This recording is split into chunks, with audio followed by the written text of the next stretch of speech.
Hello students, BUET 25-26 সেশনের তোমাদের ভর্তি পরীক্ষা হয়ে গেল এবং বুয়েটের কোয়েশ্চেন এই বছর একটু ডিফারেন্ট ছিল এবং কোয়েশ্চেন দেখেই বোঝা যেতেছে যে ভাইয়া বুয়েটের কোয়েশ্চেন হইতে হবে বুয়েটের মতো। ঠিক আছে, বুয়েটের কোয়েশ্চেন কিরকম হইতে হবে? বুয়েটের মতো। কোয়েশ্চেন ব্যাংক থেকে হুবহু কোয়েশ্চেন অনেক কম আসছে এবং ইজি কোয়েশ্চেনগুলোতেও যথেষ্ট ট্র্যাপস ছিল, মানে যেগুলি তুমি পইরা গেছো, কনসেপ্ট জানো, তুমি পারার কথা, বাট ওই ধরনের কোয়েশ্চেনে এমন কিছু জিনিস দিয়ে দিছে যেগুলি ডিফারেন্ট ছিল, আজকে সলভ করলে বুঝতে পারবা। অ্যান্ড বাস্তবিক অর্থে আমি যদি ফিজিক্স কেমিস্ট্রি ম্যাথ আমি যতগুলি কোয়েশ্চেন পাইছি সেগুলি যদি অ্যানালাইজ করি, আমার কাছে মনে হয়েছে যে ভাইয়া ম্যাথ কোয়েশ্চেন ওয়াজ ডেফিনেটলি হার্ডার এবং ম্যাথ কোয়েশ্চেনেই ট্র্যাপ মেইনলি বেশি ছিল। আর ফিজিক্স আর কেমিস্ট্রি কোয়েশ্চেন একদম মানে টিপিক্যাল কোয়েশ্চেন ছিল, তবে এখানেও আমি যতটুকু দেখছি আর কি মিড রেঞ্জে কোয়েশ্চেন ছিল, তেমন কঠিন কোয়েশ্চেন আসলে করে নেই। তবে ফিজিক্সের ক্ষেত্রেও কয়েকটা কোয়েশ্চেন কনসেপচুয়াল ছিল যেগুলি আমরা করাইছিলাম ক্লাসে, সেগুলি আসছে, হোপফুলি বুঝতে পারছো। আর 25 ব্যাচের যারা আসো ভাইয়া, তোমাদের এখন মেইন দায়িত্বই হবে যে ভাইয়া পরীক্ষা যেরকমই হয়েছে, পরীক্ষা ভালো হোক খারাপ হোক ডাজেন্ট ম্যাটার, আমি এবার সিকিউরিটির দিকে ফোকাস করি। ঠিক আছে, সিকিউরিটির দিকে ফোকাস করি অ্যান্ড মন খারাপ করার কিছু নাই। আর 26-27 ব্যাচের যে পোলাবানরা আসো তাদের জন্য আমি একটা জিনিস বলতে চাই ভাইয়া, এখন থেকেই সতর্ক হয়ে যাও, কোয়েশ্চেন ব্যাংক মুখস্থের দিন কিন্তু শেষ হয়ে গেছে। কোয়েশ্চেন ব্যাংক মুখস্থ করে গেলে তুমি নিজের কবর নিজে খুঁড়তেছো। বইয়ের কোয়েশ্চেন দেখে আমি যেটা বুঝলাম যে আসলে কোয়েশ্চেন ব্যাংক হলো জাস্ট একটা সিলেবাস। কোয়েশ্চেন ব্যাংকে যে টপিকগুলি আছে সেটা হলো তোমার টুলস, এক একটা কনসেপ্ট টুলস হিসেবে তোমাকে এক্সাম হলে ইউজ করতে হবে অ্যান্ড বুয়েটে যে কোয়েশ্চেনগুলি আসবে সেগুলি সলভ করতে হবে। যে এই টুলসগুলি ইউজ করতে পারবে সেই পরীক্ষার হলে দিন শেষে ভালো করবে। ঠিক আছে, হোপফুলি বুঝতে পারছো। অ্যান্ড কাট মার্কস নিয়ে যদি আমি কিছু বলতে চাই, আসলে আমি মাত্র 23টার মতো কোয়েশ্চেন পাইছি, 23 থেকে 25টা কোয়েশ্চেন পাইছি, আমি কিন্তু ফুল 60টা কোয়েশ্চেন পাইনি। সো আমার জাজমেন্ট আসলে 100% ঠিক হবে না কিন্তু। তবে আমি যদি বলতে চাই কত পাইলে অ্যাটলিস্ট তুমি কনফার্ম যে তোমার একটা না একটা সিট পাবা, সেটা হলো মোটামুটি 35 প্লাস মাইনাস কোয়েশ্চেন যদি তুমি সলভ করে দিয়ে আসতে পারো, হোপফুলি তুমি একটা না একটা সিট পাবা, তোমার মেরিট লিস্টে নাম থাকবে। আর সিএসসি যারা পাইতে চাইতেছো, ভাই আমি সিএসসিতে পড়তে চাই, সেক্ষেত্রে তোমার আবারও এটা অ্যাকচুয়ালি গ্যারেন্টিড না বলতে গেলে, ঠিক আছে, এটা কোনো গ্যারেন্টি নাই, বাট আমি বলতে চাই যে 45-এর আশেপাশে, 45-এর আশেপাশে যদি হয় তাহলে তুমি বলতে গেলে তুমি সিএসসি বা ট্রিপলি পাইতে পারো। বেসিক্যালি তোমার র্যাঙ্ক 300-র মধ্যে থাকবে আশা করা যায়। সো চলো শুরু করি আজকে আমাদের ক্লাসটা। So 2a + 3i inverse is equal two 5007 হলে a ইনভার্স 10 এর ভ্যালু কত? সো আগে তোমার বুঝতে হবে যে আগে আমার এর ভ্যালু বের করতে হবে। সো এ ম্যাট্রিক্সটা কীভাবে পাবো? দেখো এখানে 2a + 3i inverse is equal two 57 দেওয়া আছে। সো আমি কি করলাম, উভয় পক্ষকে ইনভার্স করে দিলাম, আমি এভাবেই তো এর ভ্যালু পাবো, তাই না? উভয় পক্ষকে ইনভার্স করলে, ডাবল ইনভার্স করলে আগেরটা ফেরত আসবে, আর এখানে 5007 এটাকে ইনভার্স করব। তো আমরা জানি যে এটা হলো একটা কর্ণ ম্যাট্রিক্স, তাই না? একটা কর্ণ ম্যাট্রিক্সের ক্ষেত্রে তুমি এই যে কর্ণ ম্যাট্রিক্সের উপর যেই পাওয়ারই দাও সেই পাওয়ারটা জাস্ট বৈশা যায়। সো এই ইনভার্সটা যদি দাও তাহলে ইনভার্স পাওয়ারটা বৈশা যাবে 5 ইনভার্স 007 ইনভার্স, এটা বৈশা যাবে, এটা বসে যাবে, ইনভার্স হয়ে গেল। আচ্ছা ভালো কথা, এবার তাহলে 2a ইজ ইকুয়াল টু আমি এখানে বলতে পারি 5 ইনভার্স মানে হলো 1/5 0 0 1/7 মাইনাস মাইনাস, আমরা জানি যে আই ম্যাট্রিক্সটা কি আমাদের আইডেন্টিটি ম্যাট্রিক্স 1 0 0 1 হবে। এবং দেখো এখানে প্রত্যেকটা ম্যাট্রিক্সই দিন শেষে 2/2 ম্যাট্রিক্স, এর মানে আইটাও কি হবে, একটা I2 ম্যাট্রিক্স হবে, বা আমরা বলতে পারি দ্বিতীয় ক্রমের ম্যাট্রিক্স হবে। সো এখান থেকে আমি বলতে পারবো যে এখানে 3 ইন্টু এখানে হবে 1 0 0 1, সুন্দর মতো বিয়োগ করে দাও, 1/5 মাইনাস 3 ইন্টু 1, আর এখানে তো 0 0ই থাকবে, আর এখানেও 0 হবে, 1/7 মাইনাস 3 ইন্টু 1, তাই তো? সো এখান থেকে আমি বলতে পারবো যে 3 5 15, 1 থেকে 15 গেলে থাকে 14, minus 14 divided by 5, 0 0 3 7 21, minus 20 divided by 7 হবে। এখানে কি হবে ভাই? মাইনাস 20 ডিভাইডেড বাই 7, বুঝতে পারছো? বুঝতে পারছো কিনা বলো? ইজি, ওকে, ঠিক আছে, এটা হলো আমাদের 2 এর ভ্যালু। তাহলে এর ভ্যালু কত হবে? এর ভ্যালু হয়ে যাবে হলো মাইনাস 2 দিয়ে যদি ভাগ করো, সবার ক্ষেত্রেই ম্যাট্রিক্সের 2 দিয়ে ভাগ হয়ে যাবে। So 7 divided by 5 0 0 minus 10 divided by 7, এটা আসবে মাইনাস 7/5 0 0 মাইনাস 10/7। ওকে, ঠিক আছে। এবার a⁻−10 যদি করো, এটা এখনও কি একটা কর্ণ ম্যাট্রিক্সই আছে, কর্ণ ম্যাট্রিক্সই আছে, তাহলে এটার পাওয়ার কি হয়ে যাবে? -10 হয়ে যাবে, মানে -7/5 0 0 -10/7 -10। এখন আমরা জানি যে এই যে a⁻n কি 1/a⁻n, বা এভাবে বলা আসলে ঠিক হবে না, তাহলে তোমরা কনফিউজড হয়ে যাবা। আমরা জানি x two the power minus N মানে হলো 1/x two the power N, so এখানে জাস্ট উল্টাই দিবা। এবং জোর পাওয়ার, যেহেতু পাওয়ারটা কি জোর না, জোর হওয়ার কারণে মাইনাস চিহ্নটা চলে যাবে। So 5/7 to the power 10, 0 0 7 by আচ্ছা হ্যাঁ 7/10 to the power 10, this would be the answer. আচ্ছা এই কোয়েশ্চেনটা দেখো, এল ও এম সরল রেখাদ্বয় যথাক্রমে 3,5 এবং 3,0 বিন্দুগামী, এরা পরস্পর লম্ব হলে এবং এদের ছেদবিন্দু x-y+3 = 0 রেখার উপর অবস্থিত হলে এল রেখার সমীকরণ চাইছে। সো এই যে একটা রেখা ধরলাম এল আর একটা ধরলাম এম, সো এটা হলো আমাদের এল রেখা, এটা হলো আমাদের এম রেখা, এটা হলো পরস্পর লম্ব এবং এদের ছেদবিন্দু দিয়ে কে যায়, এদের ছেদবিন্দু দিয়ে যায় হলো x-y+3 যায়। আর এল বিন্দু যায়, এল রেখাটা যায় 3,5 বিন্দু দিয়ে, আর এম বিন্দু যায় কত 3,0 বিন্দু দিয়ে। সো এইখানে চেনা চেনা কিছু একটা কনসেপ্ট মনে হইতেছে, এই যে একাধিক রেখা একটা ছেদবিন্দু দিয়ে গেলে ওইটার আমরা কি বলি বলো তো, ফ্যামিলি অফ লাইন্স বলি না? ফ্যামিলি অফ লাইন্স বলি, এক্স্যাক্টলি। সো ফ্যামিলি অফ লাইন্সের ক্ষেত্রে আমরা বলছিলাম যে কোনো রেখার সমীকরণ কি হয়ে যাবে, প্রথম রেখা L1 + k × L2 = 0 হয়ে যাবে, তাই তো? সো এদের তিনজনের ছেদবিন্দু দিয়ে অসংখ্য রেখা যেতে পারে। সো আমি এল এর মান যেহেতু বের করতে বলছে, তাহলে আমি বলতে পারি L + k × x-y+3 = 0 বলতে পারি। এখন কথা হইলো যে এই যে অসংখ্য রেখার মধ্যে এল রেখাটা কি হইতেছে, এল রেখাটা হলো 3,5 গামী হইতেছে। সো আমি 3,5 দিয়ে যদি সিদ্ধ করি তাহলে কি আসবে, L 3,5 + k × 3 - 5 + 3 = 0। এখান থেকে আমরা এখানে ঝামেলা হয়ে যাবে না। আচ্ছা 3,5 এর ভ্যালু হয়ে যাবে 0, সো এখান থেকে k এর ভ্যালু আসবে 0। আচ্ছা এটা মিললো না। আচ্ছা এম এর জন্য তো চলো চেষ্টা করি, এম এর জন্য করলেও আসবে 0, দেখি এম এর জন্য m + k × x-y+3 = 0। সো এখানে 3,0 যদি বসাই দেই প্লাস k × 3 + 0 প্লাস, না এখানেও আসলে k এর ভ্যালু 0ই আসে। আচ্ছা কি করা যেতে পারে, আমরা একটু ট্রাই করি, ওয়েট। আচ্ছা বইলা দিছে রেখা দুইটা পরস্পর লম্ব, সো পরস্পর লম্ব আর এদের ছেদবিন্দু দিয়া যায় হলো x-y+3 যায়। আচ্ছা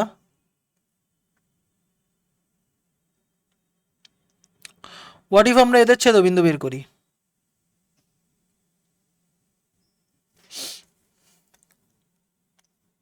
আচ্ছা আরেকটা কনসেপ্ট আমরা খাটিতে পারি যে ধরি ছেদবিন্দু হলো h, k। ধরি ছেদবিন্দু কি ভাইয়া, h, k। তাহলে এখানে ঢালদ্বয়ের গুণফল কত হবে, -1 হবে না? তাহলে আমি বলতে পারবো যে k - 5 / h - 3 into k - 0 h - 3 = কত, -1। ঢালদ্বয়ের গুণফল -1 হবে, তাই না? আচ্ছা ঢালদ্বয়ের গুণফল -1 হইলো, সো এখান থেকে আমি একটা ইকুয়েশন পাবো, সেটা হলো যে h - 3 হোল স্কোয়ার আসবে, এটার ওই পাশে পাঠাই দিই -h - 3 হোল স্কোয়ার, আর এখানে আসবে k - 5 × k, k - 5 × k গেল। এটা হলো আমার 1 নাম্বার ইকুয়েশন। আর 2 নাম্বার ইকুয়েশন হলো h, k কি এই বিন্দু এই সমীকরণকে করে সিদ্ধ করে। তাহলে আমরা বলতে পারবো যে h - k + 3 = 0, এটা আরেকটা ইকুয়েশন, সো এই দুইটা ইকুয়েশন সলভ করলেই কিন্তু আমাদের হয়ে যাইতেছে, তাই না? সো এখান থেকে আমি চলো k এর মানটা বের করি, k = h + 3, k = কত, h + 3। এবার সুন্দর মতো বসাই দেই, k = h + 3 - 5 × k আচ্ছা k এর জায়গায় তো আবারও h + 3 দেওয়া লাগবে, h + 3 আর এই মাইনাসটা এখানে প্লাস নিয়ে আসলে h - 3 হোল স্কোয়ার = 0। না ভালোই কোয়েশ্চেন দিছে, দেখছো? You need to use your tools, তুমি যা যা জানো সব ইউজ করতে হবে এখানে। এবং এই কোয়েশ্চেন না পারলেও আসলে সমস্যা নাই, কারণ ভালোই ঝামেলা কোয়েশ্চেন দিছে। সো ক্যালকুলেটর আছে তোমার কাছে, ঠিক আছে? h² minus plus h -6 plus এখানে আসবে h² -6h + 9 = 0। So 2h² -5h + 3 = 0। এখান থেকে h এর মান বের করবা, দুইটা মান আসবে, h এর মান k এর জায়গায় বসায় k এর মান বের করবা, এন্ড দেন ইকুয়েশন কেমনে বের করবা বলো তো? ইকুয়েশন এখানে এল রেখার সমীকরণ চাইছে, সো এখানে কি হবে, y - y1 = কত হবে, m × x - x1, m × x - x1। So এইখান থেকে তুমি m এর ভ্যালু বের করে ফেলতে পারবা না, m হয়ে যাবে কত, k - 5 h - 3। ঢাল বের করবা। বুঝতে পারছো আশা করি, এটা ভালো ক্যালকুলেশনের কোশ্চেন ছিল। নেক্সট কোশ্চেনে চলে যাই। এটাও ভালো কোশ্চেন, এটা ইজি কোশ্চেনের মধ্যে পড়ে, বাট এখানে কনসেপ্টটা কি দেখো কি বলছে। একটি বৃত্তাংশ বাগানের বেড়া দিতে 40 মিটার দৈর্ঘ্যের দড়ি লাগে, বাগানের সর্বোচ্চ ক্ষেত্রফল কত? আগে বলো বলো আমাকে বৃত্তাংশ কাকে বলে। বৃত্তাংশ হলো এই যে এতটুকু অংশের একটা বৃত্ত বলে, একটা বৃত্তর কাটা অংশরে আমরা বৃত্তাংশ বলি। সো বৃত্তের ভেতরের অ্যাঙ্গেল ধরি আমি থেটা, বৃত্তের ব্যাসার্ধ ধরি আমি আর, তাহলে এই যে এতটুকু দৈর্ঘ্য কি হয়ে যাবে বলো তো? আমরা জানি S is equal to R theta, বৃত্তচাপের দৈর্ঘ্য কি আর থেটা হয়ে যায়, আর থেটা হয়ে যায়। তাহলে এই যে এই এতটুকু অংশ তোমার বেড়া দিতে লাগতেছে কত? 40 মিটার দৈর্ঘ্যের দড়ি। তাহলে আমি বলতে পারবো R plus R theta is equal to 40। এখান থেকে আমি বলবো যে 2r plus R theta is equal to 40। ভালো কথা। সো বলছে যে বাগানের সর্বোচ্চ ক্ষেত্রফল কত হবে। সর্বোচ্চ আর সর্বনিম্নের ক্ষেত্রে আমাদের ডিফারেন্সিয়েশন করা লাগে, তাই না? আচ্ছা, তো বাগানের ক্ষেত্রফল, এই বৃত্ত করার ক্ষেত্রফল কত এটাই তো আমি জানি না। তবে আমি এটা তুমি লাস্ট আমরা দেখছিলাম ক্লাস 10-এ থাকতে হায়ার ম্যাথে, তাই না? হায়ার ম্যাথে দেখছিলাম যে বৃত্তচাপের ক্ষেত্রফল half R square theta, half R square theta, এটা ছিল। এমন কথা হলো ভাই আমার এই ফর্মুলাটা মনে নাই, আমি এক্সাম হলে কি ডিরাইভ করতে পারবো? এক্স্যাক্টলি পারবা, কারণ আমি জানি যে 2 পাই বা 360 ডিগ্রিতে হলো পাই আর স্কোয়ার হয়, তাই না? 360 ডিগ্রিতে কত হয়? পাই আর স্কোয়ার হয়। তাহলে থেটা অ্যাঙ্গেলে ক্ষেত্রফল কত হবে? Pi R square divided by 2 pi into হ্যাঁ ইন্টু থেটা। ঐকিক নিয়ম করছি ভাই, 1 সেন্টিমিটার হবে হলো pi R square divided by 2 pi. তাহলে থেটা অ্যাঙ্গেলে কত হবে? Pi R square by 2 pi into theta, বা এখানে পাই পাই কাটা চলে গেল, half R square theta. Literally এটা ঐকিক নিয়মে আমরা করলাম। আর এখানে অবশ্যই থেটা থাকবে কিসে? রেডিয়ানে, রেডিয়ানে। ওকে, সো এবার আমি এখানে A is equal to half R square theta, এখানে দুইটা চলক আছে, থেটাও পরিবর্তনশীল আরও পরিবর্তনশীল, তো যে কোনো একটা সাপেক্ষে আমার প্রকাশ করতে হবে। আমি এখান থেকে থেটার ভ্যালুটা বের করি। থেটা ইজ ইকুয়াল টু আমরা বলতে পারি 40 মাইনাস আর, আচ্ছা না, 40 মাইনাস 2r ডিভাইডেড বাই আর হয়ে যাবে, এখানে ভাগ করে দিলে 40 by R minus 2, 40 by R minus 2, এটা হলো আমাদের থেটার ভ্যালু। সো থেটার ভ্যালু বসাই দিলাম half R square 40 by R minus 2।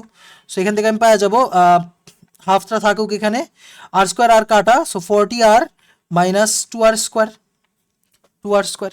So এবার ডিফারেন্সিয়েট করো, ডিআর হয়ে যাবে, হাফ তো গেল এখানে, আর এ ডিফারেন্সিয়েট করলে আসবে 1, আর 2r স্কোয়ারে ডিফারেন্সিয়েট করলে 4r ইজ ইকুয়াল টু কত হয়ে যাবে? 0 হয়ে যাবে। এখান থেকে আর এ ভ্যালু কত আসতেছে? 10 আসতেছে, আর এ ভ্যালু আসতেছে 10, আর এখান থেকে থেটার ভ্যালু আসতেছে 40 বাই 10 মাইনাস 2, সো 2 আসতেছে। সো এরিয়া ম্যাক্সিমাম যেটা হবে সেটা হয়ে যাবে কত? হাফ ইন্টু আর স্কোয়ারের ভ্যালু 10 স্কোয়ার ইন্টু থেটার ভ্যালু হলো 2। সো দুই দুই কাটা, এখানে হয়ে যাবে 100 সেন্টিমিটার, সেন্টিমিটার না সরি মিটার স্কোয়ার। এটা হয়ে যাবে বাগানের সর্বোচ্চ ক্ষেত্রফল। ঠিক আছে, ফার্স্ট ডেরিভেটিভ 0 করবা, ব্যাসার্ধের ভ্যালু বের করবা, থেটার ভ্যালু বের করবা। এগুলি আমরা পড়ছি না ডিফারেন্সিয়েশনে, ভালো কোশ্চেন ছিল। অ্যাপ্লিকেশন অফ ডেরিভেটিভস, এখানে কি বলছে দেখো, P X square plus Q X plus R is equal to 0 এর মূল দেয় এ ও বি হলে A square plus A B square plus B মূল বিশিষ্ট সমীকরণ নির্ণয় করো এবং সমীকরণ দ্বয়ের নিশ্চয়কের অনুপাত নির্ণয় করো। সো বইলা দিছে এ কমা বি হলো আমাদের কি সমীকরণের মূলদ্বয়। তাহলে আমরা বলতে পারবো যে এ প্লাস বি মূলদ্বয়ের সমষ্টি হবে কত? মাইনাস কিউ বাই পি, আর মূলদ্বয়ের গুণফল কত হয়ে যাবে? আর বাই পি। এই জানা জিনিস, শেষ কাহিনী, বাকিটা ইতিহাস। এবার এ স্কোয়ার প্লাস এ আর বি স্কোয়ার প্লাস বি এই দুইটা মূল বিশিষ্ট সমীকরণ যদি নির্ণয় করতে চাই, তাহলে আমার এদের সমষ্টি লাগবে আগে। আমরা ইকুয়েশনটা কি হবে? X square minus A square plus A plus B square plus B into X plus কি হয়ে যাবে? A square plus A into B square plus B, B square plus B is equal to 0। এখান থেকে আমি বলতে পারবো X square minus A square plus B স্কোয়ারের formula কত? A plus B whole square minus 2ab plus A plus B, আর এখানে আসলে তোমার এক্স প্লাস এদের গুণ করে দাও, আসবে হলো A square B square plus A square B plus A B square plus A B is equal to 0। Okay, ঠিক আছে। এবার তুমি এখান থেকে পাওয়া যাবে X square minus A plus B whole স্কোয়ারের ফর্মুলা কি হয়ে যাবে? Minus Q by P square minus 2 into R by P plus এখানে হয়ে যাবে minus Q by P into X plus A square B স্কোয়ারের ফর্মুলা বা A B whole square, so R by P whole square plus এখানে যদি তুমি A B common রাখো তাহলে আইসা পড়বে A plus B plus A B is equal to, আমি লাইন স্কিপ করবো। সো এ বি যদি কমন নাও তাহলে এ প্লাস বি আসবে। সো এ বি যদি এখান থেকে কমন নিয়ে নাও তাহলে এ বি এর ভ্যালু হলো আর বাই পি, আর এ প্লাস বি এর ভ্যালু হলো মাইনাস কিউ বাই পি। শেষ। আর এখানে এবি হয়ে যাবে আর বাই পি। পায়ে গেছি ইকুয়েশন, শেষ খেলা। এক্স স্কোয়ার মাইনাস, এবার এখানে তুমি পি স্কোয়ার কমন নিয়ে নাও। পি স্কোয়ার কমন নিলে Q square minus two R P plus হ্যাঁ মাইনাস কিউপি, মাইনাস কিউপি নাকি, ঠিক আছে না?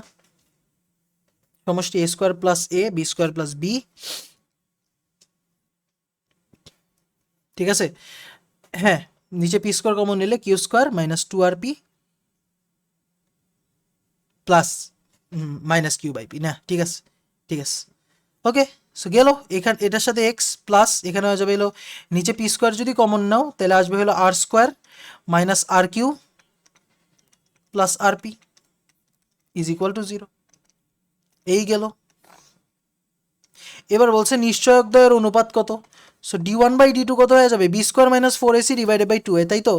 সো প্রথমটার ক্ষেত্রে নিশ্চয়ক কত হবে? d1 হয়ে যাবে হলো কিউ স্কোয়ার মাইনাস, ও না হ্যাঁ, D square minus 4pq, Q square minus 4pq, B square minus 4ac, আরে 4rq, R Q, Q square minus 4rq। এবার এটারটা করো, জানতো হাতে হিসাব করবে এটা করতে গেলে। d2 হয়ে যাবে কত এখান থেকে? এখান থেকে d2 হয়ে যাবে হলো তোমার আই গেস এখানে কোনো একটা ট্রিক্স আছে, দাঁড়াও। Q square minus 2rp minus QP divided by P square square minus 4 1 into R square minus R Q plus R P divided by P square, ঠিক আছে?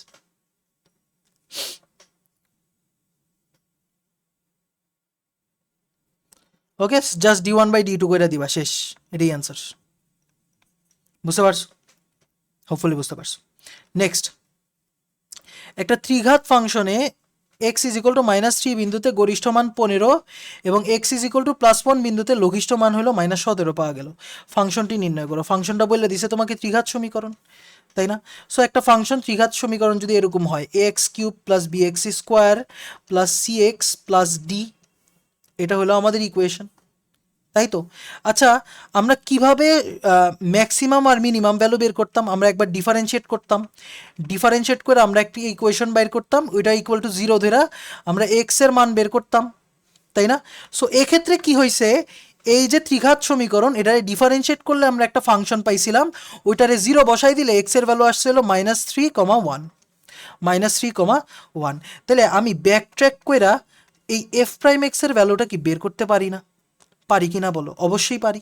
তাহলে এইখান থেকে আমি বলতে পারবো যে এফ প্রাইম এক্সটা আসলে কি হইতে পারে? X plus 3 into X minus 1, x plus 3 into X minus 1 হইতে পারে, তাই না? X plus 3 into X minus 1 হইতে পারে। বুঝতে পারতেছো? আচ্ছা, সো এখান থেকে আমাদের একটা জিনিস মনে রাখা লাগবে যে এটা বহুপদীর ক্ষেত্রে এখানে দেখো, একটু ঠান্ডা মাথায় আমরা বলি, এখানে এটা যদি করো না, এখানে একটা সমস্যা থাকতে পারে। দেয়ার মাইট বি অ্যান ইস্যু, আমি জাস্ট বলতেছি একটা সমস্যা থাকতে পারে। কি সমস্যা থাকতে পারে?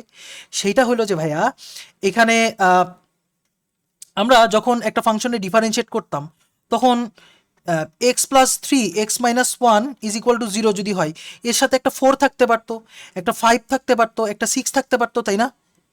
যখন আমি এই মূল দুইটা বের করলাম, তখন আমি উভয় পক্ষকে 6 দ্বারা ভাগ করে 6 ওই পাশে পাঠাই দিছিলাম, তাই না? এখন ব্যাক ট্র্যাক করে যদি তুমি ভ্যালু বের করতে চাও, তাহলে তো 6 ইজ মিসিং, আসল সমীকরণ থেকে 6 তো মিসিং হয়ে যাইতেছে, তাই না? সো আমি জানি ভ্যালু কত, আমি ভ্যালু জানি না।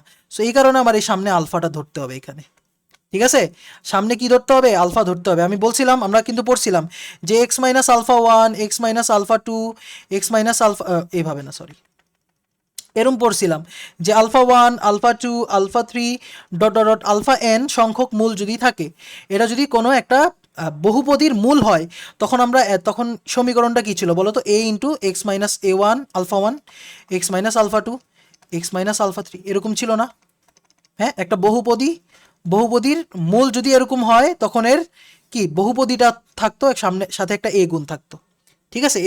এর ভ্যালু আমরা কিন্তু জানি না, ঠিক আছে? সো এই এ কে ভুলা যাওয়া যাবে না, এটা কিন্তু সবসময় এখানে থাকবে। ওকে, গেল।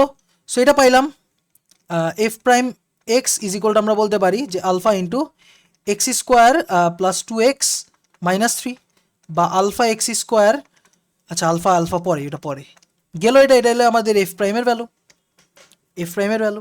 এবার এটারে এফ এক্সে ডিফারেন্সিয়েট করলে যে এফ প্রাইম এক্স আসে, তাহলে এর ইন্টিগ্রেট করা লাগবে,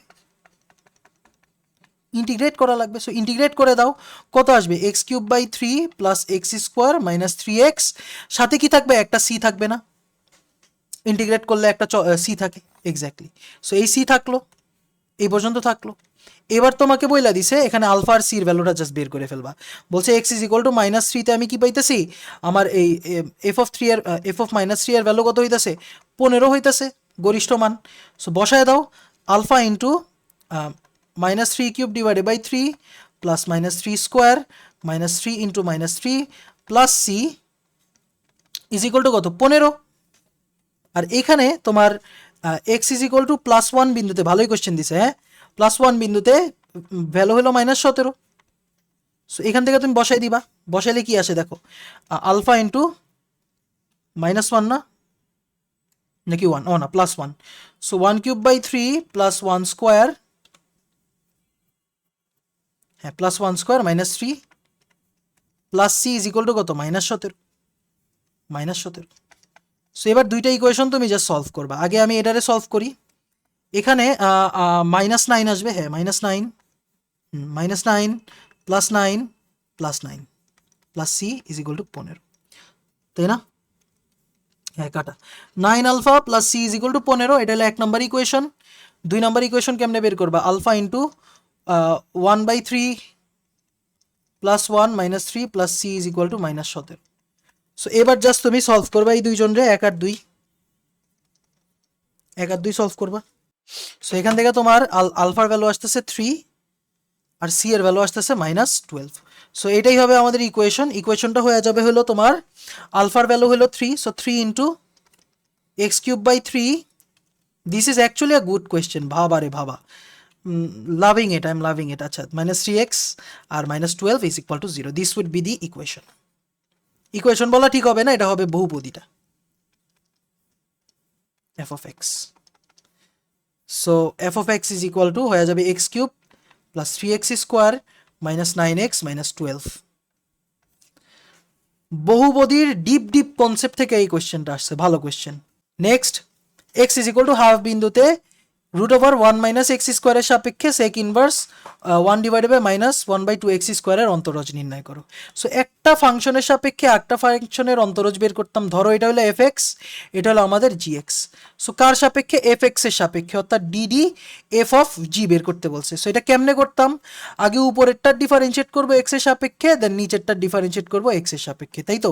সো ডিফারেন্সিয়েট করে দাও, ডিফারেন্সিয়েট করে দাও। সো সেক ইনভার্স সামথিং এর ডিফারেন্সিয়েট কি হইতো বলো তো? সেক ইনভার্স এক্স এর ডিফারেন্সিয়েট করলে আসতো হইলো, এটা ভালোই বড় দিছে, -1/x root over X square minus one আসতো, মাইনাস না প্লাসই আসতো আসলে, এটা আসতো, এটা আসতো। তবে আমার একটা কাজ হবে সবার আগে, এটা একে সিম্পলিফাই করা। সেক ইনভার্স এক্সটারে আগে সিম্পলিফাই করি, এটা হবে আমাদের অ্যান্সার, ঠিক আছে? এটা লিখলে তুমি নাম্বার পাবা। নেক্সট, এবার তুমি ডিএফ ডিএক্সটা আগে বের করো। Root over 1 minus X square এক্সের সাপেক্ষে ডিফারেন্সিয়েট করলে 1/2 রুট 1 মাইনাস এক্স স্কোয়ার আসবে, আর 1 মাইনাস এক্স স্কোয়ারে ডিফারেন্সিয়েট করলে -2x আসবে। এটা হবে হলো -x divided by root over 1 minus X square. এটা হলো আমাদের ডিএফ ডিএক্স বের করলাম। এবার সেকেন্ড ইনভার্স সেটটা বের করা লাগবে। সো সেকেন্ড ইনভার্স, সাইন কেন লিখলেন ভাই? Sec inverse -1/2x square minus 1। So তোমার বুঝতে হবে যে ভাইয়া মাইনাস থাকলে কি হয় বলো তো? সেকের ক্ষেত্রে সেক ইনভার্স -x হলো pi minus sec inverse 1 divided by 2x square minus 1, তাই তো? এবার ডিফারেন্সিয়েট করো, পাইরে ডিফারেন্সিয়েট করলে 0 মাইনাস সেকরে ডিফারেন্সিয়েট করলে 1/2x square minus 1 into root over 1/2x square minus 1 whole square minus 1। এবার 1 divided by 2x square minus 1 এ ডিফারেন্সিয়েট করা লাগবে। ও, এটা অবশ্য ট্রিগোনোমেট্রিক সাবস্টিটিউশন দিয়েও করে ফেলতে পারো। এই যে এটা ট্রিগোনোমেট্রিক সাবস্টিটিউশন দিয়েও করে ফেলতে পারো, যে let X is equal to cos theta. Cos theta যদি ধরি, তাহলে এখান থেকে আমি বলতে পারবো জি অফ এক্স হয়ে যাবে হলো জি অফ থেটা। এবার হয়ে যাবে হলো pi minus sec inverse 1/2 cos square theta minus 1। So 2 cos square theta minus 1 মানে কি? Cos 2 theta. Cos two theta, cos two থেটার উল্টায় দিলে হয়ে যাবে sec two theta. So sec inverse কাটা পাই মাইনাস টু থেটা হয়ে যাবে, পাই মাইনাস টু থেটা হয়ে যাবে জি থেটার মান। এবার তুমি থেটার ভ্যালু বের করে ফেলো। থেটা এখানে কত হবে, থেটা ইজ ইকুয়াল টু হয়ে যাবে কজ ইনভার্স এক্স। সো এখানে আমি পেয়ে যাব, ক্যালকুলেটিভ কোয়েশ্চেন দিছে, pi minus two cos inverse X. আরে এটা কি করলেন ভাই, এটা তো sheet.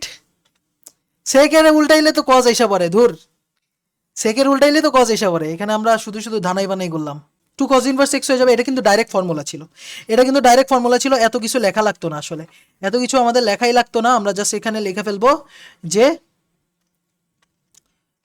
Sec inverse one by two X square minus one মানে কি, cos inverse two X square minus one. So cos inverse two X square minus ওয়ানের ফর্মুলা কি ছিল, two cos inverse X. Shit, এটা ছিল two cos square minus X. তো DG X divided by G X, এটা কত হয়ে যাবে, pi minus two into minus one by root over one minus X square. So minus minus হয়ে যাবে plus, so pi plus two divided by root over one minus X square, pi plus two divided by root over one minus X square. এবার এর differentiate করো, এর differentiate করো। So হ্যাঁ, সেটাই differentiate করলে কি হবে,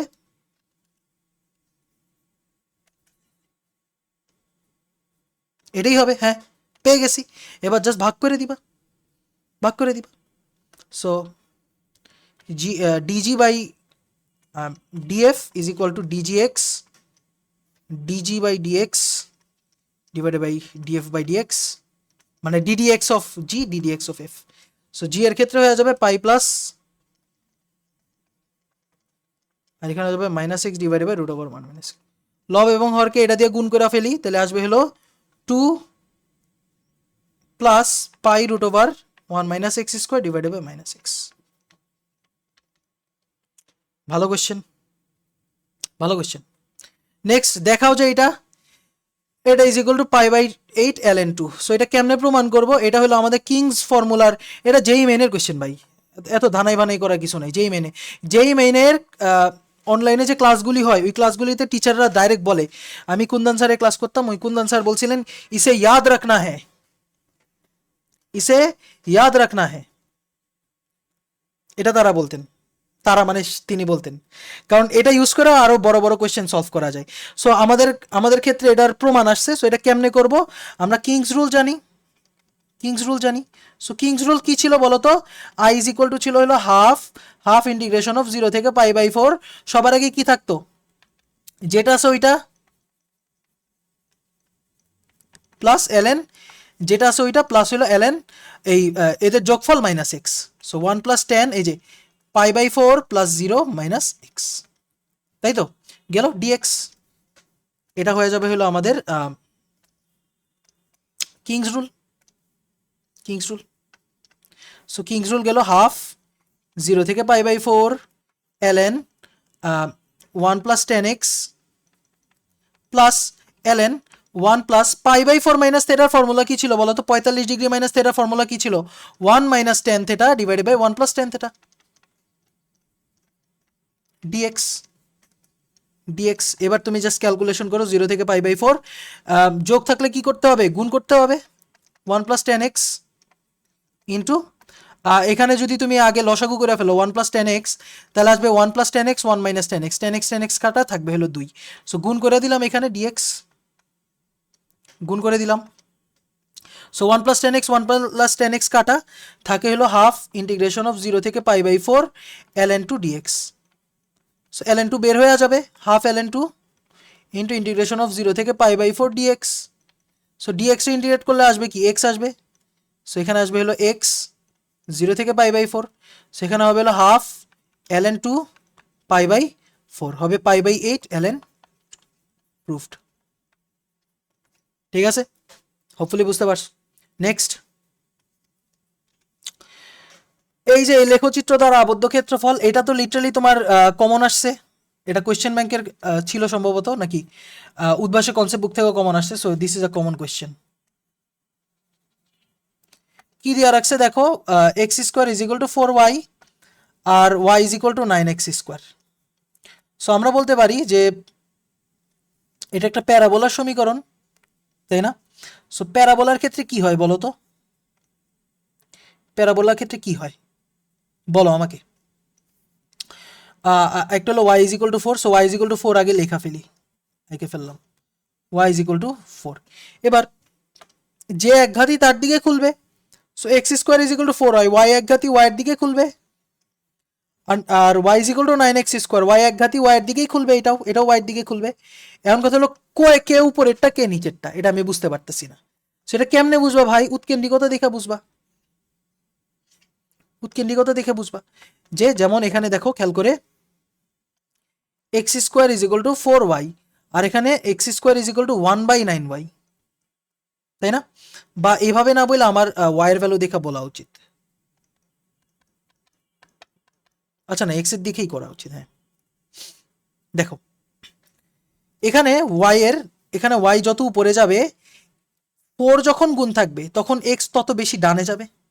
এক্স মানে হলো ডানে অথবা বামে, তাই না? সো y এর ভ্যালু যত বেশি হবে, এক্স এর ভ্যালু তত বেশি হবে। সো এক্ষেত্রে এক্স এর ক্ষেত্রে এখানে দেখো 4 এর ভ্যালু 1/9 থেকে বড়, তাই না? এর মানে এই তোমার 4y এর ভ্যালু 1/9y থেকে বড়, তাই না? তাই না? সো উপরের ফাংশনটা বেশি ডানে থাকবে, উপরের ফাংশনটা বেশি ছড়ানো থাকবে, আর নিচের ফাংশনটা কম ছড়ানো থাকবে, বা এই ফাংশনটা কম ছড়ানো থাকবে।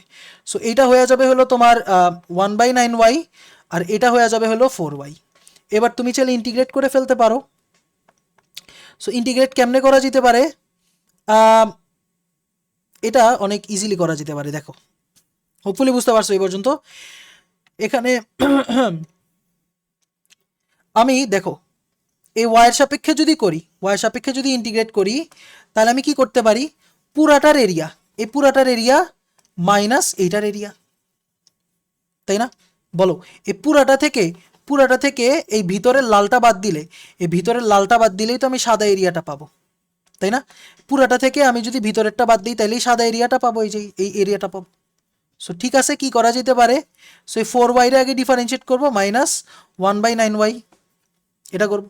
সো আচ্ছা ভালো কথা। সো এরিয়া এখানে হয়ে যাবে হলো আমাদের,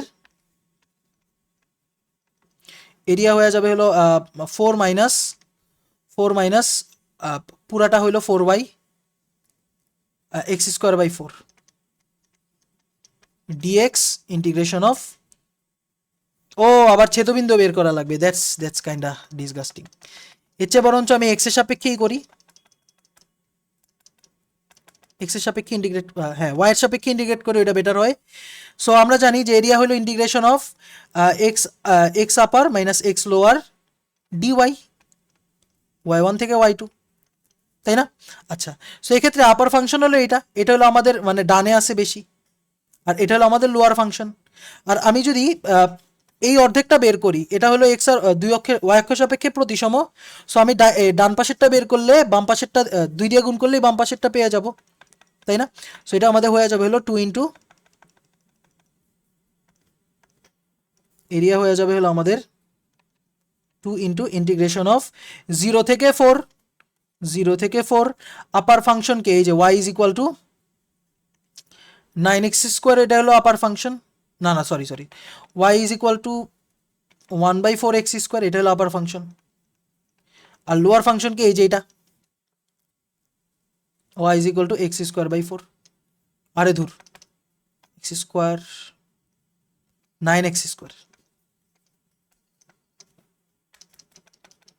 করতেছেনটা কি ভাই, ঠান্ডা মাথা, x এর ভ্যালু তাই তো, x এর value, x is equal to plus 2√y, আরেকটা হলো x is equal to 1/3√y। So কে বেশি টানে, 2√y মাইনাস 1/3√y, শেষ এটা ইন্টিগ্রেট করো, অ্যান্সার আসবে 80/3। বুঝছো কোয়েশ্চেন? নেক্সট, সো এটাও একটা ভালো কোয়েশ্চেন, দেখো 1 plus I 1 plus 2i dot dot dot 1 plus ni is equal to a plus ib হলে 2 into 5 into 10 into 1 plus N square.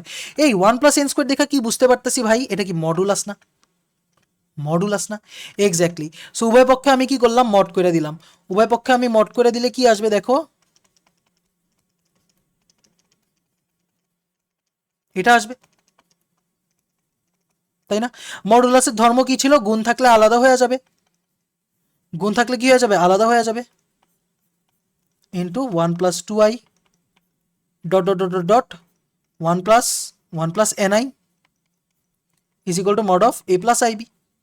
এবার মডুলাসের ভ্যালু কত, রুট ওভার এক্স এর সহগের স্কোয়ার ওয়াই এর সহগের square into root over X এর সহগের স্কোয়ার ওয়াই এর সহগের square dot dot dot dot dot root over X এর মানে আই এর সহগের real part plus imaginary part, তাই না, root over a square plus B square গেল। এটা ভ্যালু কত, √2 into √5 into dot dot dot root over 1 + n square root over a square plus B square. উভয় পক্ষে বর্গ করে দিই, তাহলে কত আসে, 2 into 5 into dot dot dot dot 1 + n square a square plus B square. এবং এটাই কিন্তু আমাদের চাইছে, এটাই প্রুভ হয়ে গেছে, জাস্ট কিছুই করা লাগতো না, মডুলাস করা লাগতো। দেখা ভয় পাইছো, বাট অ্যান্সার কি ছিল, ইজি ছিল। সো এই কোয়েশ্চেনটা দেখো, এটা তো একদমই ইজি, লাইক এটা লিটারালি বইয়ের কোয়েশ্চেন, তাই না, এটা আমরা জানি। সো দিয়ে রাখছে কি, দেখো a cos alpha plus B sine alpha is equal to a cos beta plus B sine beta হয়, তবে cos আলফা প্লাস বিটার ভ্যালু কত। সো এখানে কি করব, কসগুলি এক পাশে করব, so cos alpha minus cos beta, আর সাইনগুলি আরেক পাশে করব, B sine beta minus sine alpha. So এখান থেকে আমি লিখতে পারি যে cos C minus cos D এর ফর্মুলা কি ছিল বলো তো, 2 sine alpha plus beta by 2 sine beta minus alpha by 2, তাই না।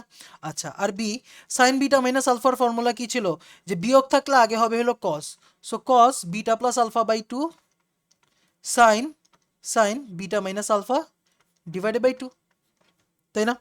সো গেল এখান থেকে sine beta minus alpha sine beta minus alpha by 2 কাটা, আর এখানে 2 2 কাটা, এটা কাটা এটা কাটা, এই 2 কাটা এই 2 কাটা। সো থাকে কি, A sine alpha plus beta by 2, আর এখানে থাকে হলো বি কস আলফা বিটা, হ্যাঁ আলফা প্লাস বিটা বাই 2 বা beta plus alpha by 2 whatever. তাহলে এখানে সাইন বাই কস কত হয়ে যাবে, 10 আলফা প্লাস বিটা বাই 2, এটার ভ্যালু হয়ে যাবে হলো তোমার বি বাই এ। সো এবার তুমি cos আলফা প্লাস বিটারে কি লিখতে পারো, cos 2 into alpha plus beta divided by 2 লিখতে পারো, তাই না। সো এখান থেকে কি হয়ে যাবে, 1 - tan স্কোয়ার, দেখছো কি কল দেয়, 1 - tan square alpha plus beta by 2 1 + tan square alpha plus beta by 2। So থাকে কি 1 - B square by A square 1 + B square by A square, গুণ করে দাও এ স্কোয়ার দিয়া, A square minus B square, A square plus B square, easy question. এই কোয়েশ্চেনটা দেখো, H not উচ্চতা থেকে একটি বল ফেলে দেওয়া হলো, প্রতিবার ড্রপে বলটি তার গতিশক্তির 1/4 হারায়, কতটি ড্রপ দেওয়ার পর বলটি h/20 উচ্চতায় উঠবে। সো এখানে কোয়েশ্চেনটা কি বলছে দেখো, এইচ নট একটা উচ্চতা আছে, ঠিক আছে, এইচ নট একটা উচ্চতা আছে। সো এইখানে একটা এমভরে বস্তু আছে, সো এইচ নট উচ্চতা থেকে একবার পড়লো, পইরা ওই ড্রপ খাওয়ার পর কি করলো, ওই ওর গতিশক্তির 1/4 হারায় ফেললো, 1/4 কি করে ফেললো, হারায় ফেললো। সো 1/4 হারায় ফেললে কতটুক শক্তি বাকি থাকে, হ্যাঁ 100% শক্তি থেকে 1/4 যদি বাদ যায় তাহলে থাকবে কত, 3/4 অংশ বাকি থাকবে বা 75% বাকি থাকবে, আমরা বলতে পারি 0.75 অংশ এনার্জি কি থাকবে, বাকি থাকবে, তাই তো। ওই এনার্জির ওই অংশটা ইউজ করা ওই কি করবে, দ্বিতীয়বার উপরে উঠবে, তাই না। সো ধরো উপর থেকে নিচে নামলে এখানে গতিশক্তি কত হবে, সর্বনিম্ন উচ্চতায় গতিশক্তি সর্বোচ্চ উচ্চতা সর্বোচ্চ সর্বনিম্ন উচ্চতায় বা একদম ভূমিতে গতিশক্তি সর্বোচ্চ উচ্চতায় বিভব শক্তির সমান। সো এখানে গতিশক্তি কিন্তু তোমার mgh0 সমান, তাই তো।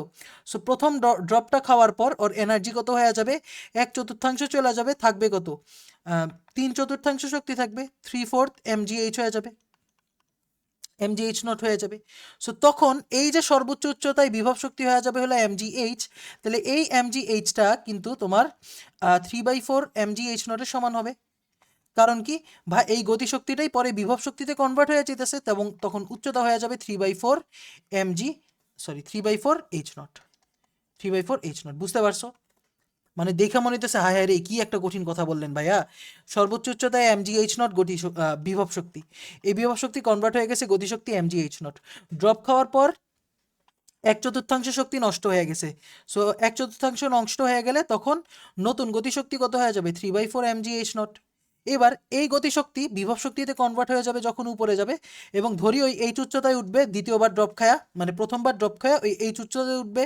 সো এইচ উচ্চতায় উঠলে তখন বিভব শক্তি হয়ে যাবে এমজিএইচ। সো এই যে বিভব শক্তি, এই গতিশক্তিটাই তো এই বিভব শক্তিতে কনভার্ট হয়েছে, এই কারণে আমরা বলতে পারতেছি যে MGH is equal two 3/4 MGH not, এবং এইচ এর ভ্যালু কত হয়ে গেছে 3/4 এইচ নট। সো প্রত্যেকবার কি হয়ে যেতেছে, আমাদের উচ্চতাটা 3/4 এইচ নটের মতো গুণ হয়ে যেতেছে। এরপর ওই যখন আরেকবার ড্রপ খাবে, তুমি চিন্তা করে দেখো, ওই যখন আরেকবার ড্রপ খাবে তখন এখানে গতিশক্তি হয়ে যাবে এমজিএইচ 3/4 এমজিএইচ হয়ে যাবে। পরে ওইটা আবার এমজিএইচ প্রাইম হয়ে যাবে, তখন আবার আমরা বলতে পারবো যে 3/4 এইচ হয়ে যাবে আবার উচ্চতা। সো এখান থেকে আমরা একটা জিনিস বুঝতে পারতেছি যে প্রথমবার ড্রপ খাওয়ার পর আমার উচ্চতা হয়ে গেছে 3/4 এইচ নট, দ্বিতীয়বার ড্রপ খাওয়ার পর এই 3/4 এইচ ওয়ান হয়ে যাবে, তৃতীয়বার ড্রপ খাওয়ার পর হয়ে যাবে 3/4 এইচ টু হয়ে যাবে, মানে প্রত্যেকবারে 0.75 পর্যন্ত কি থাকবে, উচ্চতা হয়ে যাবে, মানে আগের উচ্চতা 0.75 হয়ে যাবে প্রত্যেকবার। সো এখান থেকে আমি বলতে পারি যে এখান থেকে 3/4 এইচ ওয়ানের জায়গায় আমি লিখবো 3/4 এইচ নট। এরপর এখানে তৃতীয়বারের ক্ষেত্রে 3/4 এইচ টু এর জায়গায় কি লিখবো 3/4 এইচ নট, এই যে এইচ টু এর জায়গায় 3/4 এইচ নট। সো এখানে একটা জিনিস প্যাটার্ন খেয়াল করতেছো, প্রথমবারের ক্ষেত্রে 3/4 টু দি পাওয়ার 1, দ্বিতীয়বারের ক্ষেত্রে 3/4 two the power 2 H not, তৃতীয়বারের ক্ষেত্রে 3/4 two the power 3 H not হয়ে যেতেছে, তাই না? তাহলে এইভাবে এনতম বার ধাক্কা খাওয়ার পর উচ্চতা হয়ে যাবে 3/4 two the power N H not, 3/4 two the power N H not হয়ে যাবে, তাই না? তাই না? সো এখানে আমি বলতে পারবো যে আচ্ছা H N is equal two 3/4 two the power N H not. এখন তো এন তম ড্রপ খাওয়ার পরই কত এইচ নট বাই 20 উচ্চতে উঠবে, এটা ভালো, এটা ম্যাথের কোয়েশ্চেন, বুঝছো? এটা ম্যাথের কোয়েশ্চেন, ভালোই কোয়েশ্চেন দিছে, ঝামেলার। সেটা না পারলেও সমস্যা নেই, এটা আজাইরা ম্যাথ দিছে, এগুলি স্টপার প্রবলেম, সেগুলি সবাই পারবে না, কেউই পারবে না ভাই। এইচ নট কাটা, তাহলে এখানে হয়ে যাবে কত 0.75 two the power N is equal two 1/20।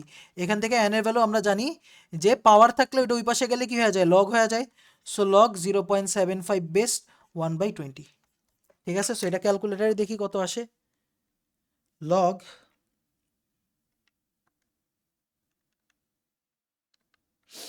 Log log 0.75 base 1/20। So answer আসছে 10.2, N is equal two 10.4। So মোটামুটি 10টা ড্রপ খায়া ওই কি করবে, h/20 উচ্চতায় যাবে, ঠিক আছে? 10টা ড্রপ খাবে, বুঝতে পারছো? আচ্ছা, বুঝতে পারছি, ঠিক আছে। নেক্সট, এটা কঠিন কোয়েশ্চেন ছিল, আমি বলবো দিস ওয়াজ হার্ড। সো এটা না পারলে কোনো কষ্ট নেই, কোনো দুঃখ নেই আমার। নেক্সট, নিক্ষেপণের বেগ, এটা পারা উচিত, এটা প্রাসের কোয়েশ্চেন দিছে, বলছে নিক্ষেপণ বেগ হলো 35 মিটার পার সেকেন্ড। সো নিক্ষেপণ বেগ হলো 35 মিটার পার সেকেন্ড, 40 মিটার দূরে 12 মিটার উঁচু দালান পার করার জন্য নিক্ষেপণ কোণ কত? সো এখানে তোমার 40 মিটার দূরে একটা কি আছে, একটা 12 মিটার উঁচু দালান আছে, এই দালানটা আমি কি করতে চাইতেছি, কোনো মতে পার করতে চাইতেছি। সো এই দালানটা যদি কোনো মতে পার করি, সেক্ষেত্রে আমাদের নিক্ষেপণ বেগ বা আলফার ভ্যালু কত, আলফার ভ্যালুটা কত, ঠিক আছে? সো এখানে আমার এক্স দিয়ে দিছে, ওয়াই দিয়ে দিছে, এক্স আর ওয়াই এর মধ্যে রিলেশনটা তোমার জাস্ট মনে রাখা লাগবে, একটা ফর্মুলাই ছিল, তাই না? এটা কি ছিল বলো তো, y is equal to x tan alpha minus কত, মাইনাস হলো half g x square, sorry হ্যাঁ, x divided by you cos alpha whole square, তাই না? X divided by you cos alpha whole square.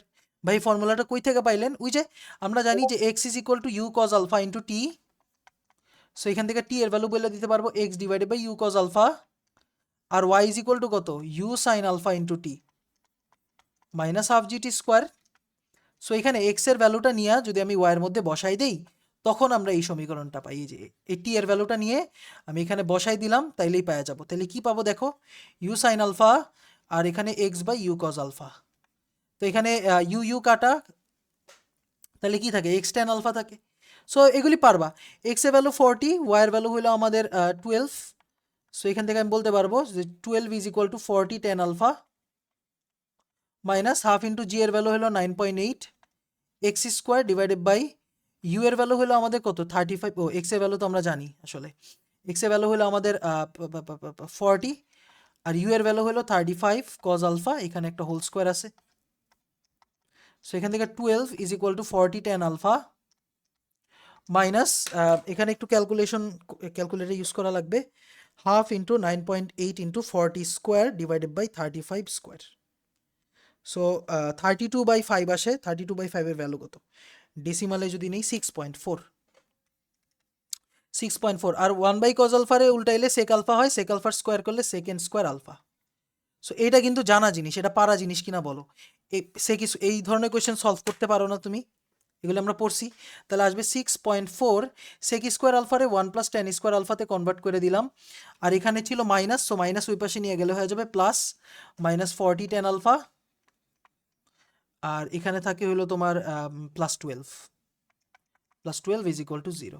So এখান থেকে আমি 6.4 tan² আলফা -40 tan আলফা, আর 12-র সাথে 6.4 যোগ করলে কত আসে? 12 + 6.4 18.4। সো এখান থেকে এটা একটা দ্বিঘাত সমীকরণ, ট্যান আলফার ভ্যালু বের করে ফেলতে পারবা এখান থেকে তুমি। দ্বিঘাত সমীকরণ, এই ক্যালকুলেটরটা তো আমি ইউজ করতে পারি না, বুঝছো? আমি হলো ইএক্স ইউজার। সো এখানে হয়ে যাবে 6.4 - 40, 18, ও না 18.4, 18.4। সো আসতেছে হলো 23/4। আর আরেকটা আসতেছে হলো হাফ,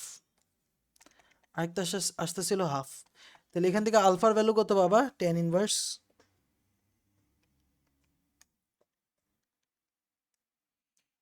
ট্যান ইনভার্স 23/4। এটা আসলে 80 ডিগ্রি, 80.1 ডিগ্রি। আর ট্যান ইনভার্স হাফ করলে কত আসে? হাফ করলে আসে হলো ধরো 26.56 ডিগ্রি। এবার তুমি চাইলে শুদ্ধি পরীক্ষা করে দেখতে পারো এখানে আলফার ভ্যালু কোনটার জন্য সিদ্ধ হয়। এবার তুমি শুদ্ধি পরীক্ষা করবা। আলফা ইজ ইকুয়াল টু 80.1 ডিগ্রির জন্য, তাই না? ট্যান ইনভার্স, দাঁড়াও এক সেকেন্ড, ট্যান ইনভার্স 23/4, হ্যাঁ 80.13 ডিগ্রির জন্য দেখি মিলে কিনা। বাম পক্ষ তো 12, ডান পক্ষ কত? 40, 10, 10 থিটা ভ্যালু তো 23/4 -half into 9.8 into 40 divided by 35, কজের জায়গায় 80.13, এখানে স্কোয়ার দিয়ে দিলাম। সো হ্যাঁ 23/4-এর জন্য মিলে না, 23/4-এর জন্য কি হয় না? মিলে না, দেখি। ও না, মিলে মিলে মিলে মিলে মিলে, হ্যাঁ মিলে, দুইটার জন্যই মিলে। সো অ্যান্সার হবে এই দুইটাই অ্যান্সার। এই দুইটা কেসে অ্যান্সার হবে, কারণ আসলে দুইভাবে যেতে পারে। বেশি অ্যাঙ্গেল দিয়ে নিলে এই নামার সময় দিয়ে গেল, আর কম অ্যাঙ্গেল দিয়ে দিলে উঠার সময় দিয়ে গেল। বুঝতে পারছো? এখানে দুইটাই হবে অ্যান্সার। শুধু পরীক্ষা করে চেক করতে পারবা, দুইটাই বোথ অ্যান্সার। নেক্সট কোশ্চেনে চলে যাই। আচ্ছা, এটা হলো লিটারালি বইয়ের কোশ্চেন, আমাদের কেতাব স্যারের বইয়ের কোশ্চেন। বলছে একটি ট্রেন তার রাস্তার প্রথম 1/4 ধরি, পুরাটা রাস্তা হইলো এস। সো প্রথম 1/4 বা S/4 অংশ হইলো ওই সমতরণে গেছে, ধরি এ সমতরণে গেল। এরপর শেষ 1/4 হইলো গেছে সমমন্দনে। সো ধরি ওই এ প্রাইম সমমন্দনে গেছে, সেই ক্ষেত্রে বলছে ট্রেনটির গড় বেগ ও সর্বোচ্চ বেগের অনুপাত নির্ণয় করো। সো এক্ষেত্রে তোমার একটু চিন্তা করা উচিত যে একটা ট্রেন কিভাবে আসলে যাওয়া আসা করে। ধরো এটা হলো আমার স্টেশন এ, 1 নম্বর স্টেশন, এটা হলো আমার 2 নম্বর স্টেশন। প্রথম স্টেশনে কি থাকে? ট্রেন আগে থামে, যাত্রীরা উঠে, এরপর ট্রেন চলা শুরু করে। একটা সময় ত্বরণ বাড়তে বাড়তে বাড়তে ত্বরণ থাকে, ত্বরণের কারণে বেগ বাড়তে বাড়তে হয়ে যায় ভি, তাই না? ভি। এরপর কি হয়েছে? এই এতটুকু দূরত্বই সমবেগে গেছে। সমবেগে যাওয়ার পর বাকি S/4 দূরত্বে ওই এ প্রাইম ত্বরণে, এ প্রাইম মন্দনে বেগটা আস্তে আস্তে কমতে কমতে কমতে কমতে বেগ হয়ে গেছে 0। সো এক স্টেশনে 0 ছিল, ত্বরণের পর বেগ হয়ে গেছে ভি, এরপর সমবেগে কিছু পরিমাণ দূরত্ব গেছে, দেন ওর ত্বরণ মন্দন হয়েছে, মন্দনের কারণে বেগ হয়ে গেছে পরে 0।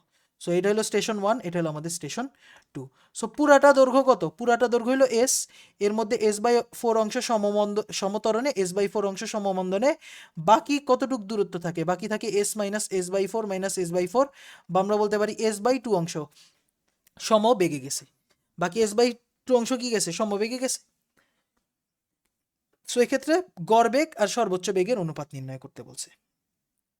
ঠিক আছে, সো আমার কথা হলো গড় বেগ কেমনে বের করে বলো তো? গড় বেগ হলো total distance s divided by total time t. So s by এখানে কত হবে? T1 plus T2 plus T3, T1 plus T2 plus T3। আচ্ছা, সো এখানে ত্বরণ হলো এখানে আরেকটা জিনিস খেয়াল করার মতো আছে, সেটা হলো যে ভাইয়া এইখানে ওই S/4 ত্বরণে গিয়ে আর বেগ হয়ে গেছে v, মানে 0 থেকে v বেগে S/4 দূরত্বে যাইতে লাগে T1 পরিমাণ সময়, আর এখানে T2 পরিমাণ সময়। আচ্ছা, পরে দেখি এখানে কি করা যায়। প্রথম ক্ষেত্রে এই 0 থেকে 1 পথে, এখান থেকে এই পথে আর কি হইতাছে? বেগ বাড়তেছে। সো আমরা জানি v square is equal to 0 square plus 2a S/4, তাহলে v square is equal to আমরা বলতে পারি as ডিভাইডেড বাই 2। আচ্ছা, দ্বিতীয় ক্ষেত্রে আমরা বলতে পারি, এই যে 0 square v square is equal to u square minus 2a prime S/4, বা আমরা বলতে পারি v square is equal to 2a prime S/4 বা a prime s divided by 2। এটা হলো v স্কোয়ারের মান। সো এখান থেকে তুমি দেখতেই পারতেছো যে a প্রাইম আর a এর ভ্যালু সমান। আমি এটাই তোমাকে বলতে চাইতেছিলাম যে এখানে আসলে ত্বরণ আর মন্দন সেম হবে, কারণ দূরত্ব যেহেতু সেম, ত্বরণ আর মন্দন সেম হবে। So a prime is equal two এখানে হয়ে যাবে a, মানে ত্বরণ আর মন্দনের মানটা কিন্তু সেম। ত্বরণ আর মন্দনের মানটা কি ভাইয়া? সেম। গেল এ পর্যন্ত যদি বুঝতে পারছো বুঝছো। এইবার তুমি সময়টা বের করা লাগবে। So S/4 is equal to কত? 0t প্লাস হাফ ইন্টু এটি স্কোয়ার, সো এখান থেকে তুমি T1 এর ভ্যালুটা বের করে ফেলতে পারবা, যে T1 হয়ে যাবে হলো তোমার s ডিভাইডেড বাই 2a, আর তুমি এটাও জানো যে v square is equal to as divided by 2, বা আমরা জানি v square is equal to 2a S/4। So এখান থেকে তুমি এর ভ্যালুও জানো, এর ভ্যালু কত হবে আমাদের? v square divided by 2v square by s, তাই না? হ্যাঁ, 2v square divided by s। So এখান থেকে তুমি T1 এর ভ্যালুটা বের করে ফেলতে পারতেছো। T1 এর ভ্যালু বের করে ফেলতে পারতেছো না? এক্স্যাক্টলি বের করে ফেলতে পারতেছো। So s divided by 2a, আর T2 এর ভ্যালু সেম হবে s ডিভাইডেড বাই 2a, কারণ এই যে দূরত্ব সেম, ত্বরণও সেম, সময়ও কি হবে? তাহলে সেমই হবে। T1 আর T2 জানি। এবার এই T1 আর T3 আর কি, T2টা বের করা লাগবে। T2 কেমনে বের করবো? আমরা জানি যে s/2 is equal two v into t। So এখান থেকে তুমি T2 এর ভ্যালু বের করে ফেলতে পারবা s ডিভাইডেড বাই 2v, ওকে। আর এখানে ত্বরণের মানও তুমি বসাই দিতে পারো চাইলে, প্যারা নাই, ত্বরণের মানও এখানে বসাই দিতে পারো।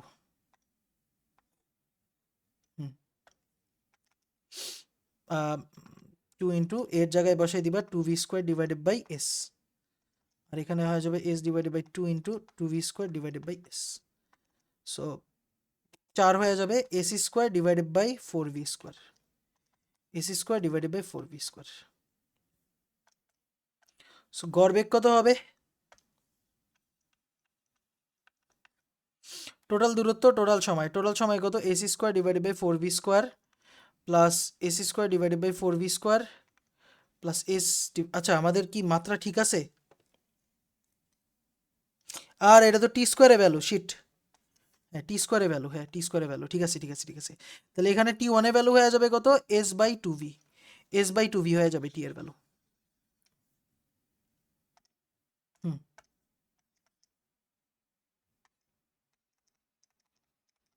ঠিক আছে।